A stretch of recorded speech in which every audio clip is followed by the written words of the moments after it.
ഇന്ത്യയിൽ നിന്നും സംയുക്ത സൈനികാഭ്യാസത്തിന് ശേഷം മടങ്ങിയ ഇറാന്റെ യുദ്ധക്കപ്പൽ IRS ദേന ആക്രമിച്ച് മുക്കിയതുമായി ബന്ധപ്പെട്ട് വിവാദങ്ങൾ തുടരുകയാണല്ലോ. അപ്രതീക്ഷിതമായി US ഇറാന്റെ യുദ്ധക്കപ്പലിനെ ആക്രമിച്ചത് പലരെയും അത്ഭുതപ്പെടുത്തിയിട്ടുണ്ട്.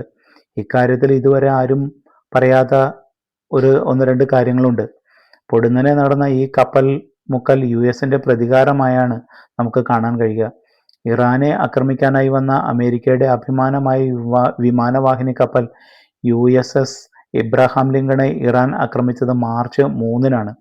ഈ കപ്പലിന് നേരെ ഇറാൻ 4 ക്രൂയിസ് മിസൈലുകൾ തൊടുത്തുവിട്ടതായി അവർ അവകാശപ്പെടുന്നു. എന്നാൽ കപ്പലിന് കേടുപാടുകൾ ഒന്നും സംഭവിച്ചില്ല എന്നാണ് അമേരിക്കയുടെ നിലപാട്. എന്നാൽ റഡാറുകളും സിഗ്നലുകളും ലൈറ്റുകളും എല്ലാം ഓഫ് ചെയ്ത നിലയിലാണ് ഈ കപ്പൽ ചബാർ തീരത്ത് നിന്ന് 300 കിലോമീറ്റർ മാറി ഇന്ത്യൻ മഹാസമുദ്രത്തിൽ ഇന്നുള്ളത്. അതിന് സാരമായ കേടുപാടുകൾ പറ്റി എന്ന് തന്നെയാണ് അറിയുന്നത്. ഇറാൻ അവകാശപ്പെട്ട പ്രകാരമാണെങ്കിൽ അവരുടെ ആക്രമണത്തിൽ USS എബ്രഹാം ലിങ്കണ് നല്ല കേടുപാടുകൾ പറ്റിയിട്ടുണ്ട്. യുദ്ധവിമാനങ്ങളടക്കം അതിലുണ്ടായിരുന്ന പലതും കടലിൽ വീഴുകയും ഏറെ അമേരിക്കൻ നാവികർ കൊല്ലപ്പെടുകയും ചെയ്തിട്ടുണ്ട്. അമേരിക്ക ഇത് സമ്മതിച്ചു തരില്ല. സമ്മതിച്ചാൽ അത് ലോക പോലീസിന് ഏൽക്കുന്ന ഏറ്റവും വലിയ അടിയായിരിക്കുമല്ലോ.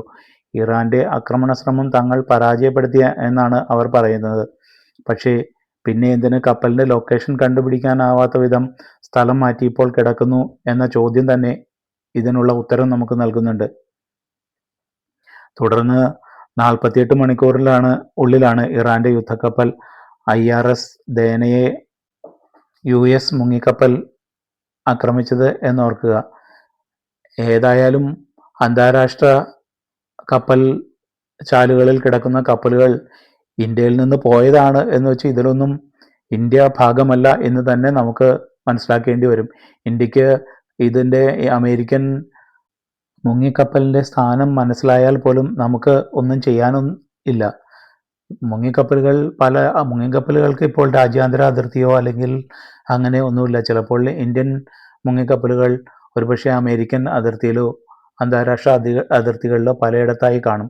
പക്ഷെ അതൊന്നും നമ്മളെ ബാധിക്കുന്ന വിഷയങ്ങളല്ല. ഇന്ത്യൻ സമുദ്രാതിർത്തിക്കുള്ളിലാണെങ്കിൽ ഒരുപക്ഷെ നമ്മൾ പ്രതികരിച്ചേനെ.